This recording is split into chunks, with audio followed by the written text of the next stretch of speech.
শুধু কি শীতের দিনে নারকেলের পুর ভরা বা সন্দেশের পুর ভরা মিষ্টি পাটিসাপটা খেতে হবে? একদম না।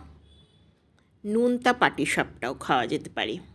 সেদিন বানিয়েছিলাম নোনতা পাটিসাপটা। ময়দা, সুজি, চিনি গুলে নিয়ে তার মধ্যে একটু আদার গুঁড়ো ও জিরের গুঁড়ো দিয়ে যেমনভাবে পাটিসাপটা তৈরি করা হয় সেইভাবেই করেছিলাম।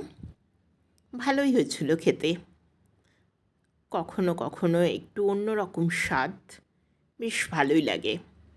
তবে আমি আকারে অনেকটা বড় করে ফেলেছিলাম, আর পুরটা বোধহয় একটু বেশি মোটাও হয়ে গেছিল। তার জন্য একটি বিশাল পাটিসাপটা তৈরি হয়েছিল।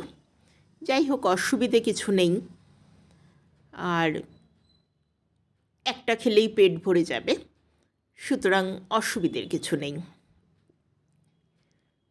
এই তৈরি পাটিসাপটা, নোনতা পাটিসাপটা কে কে পছন্দ করবে জানিও।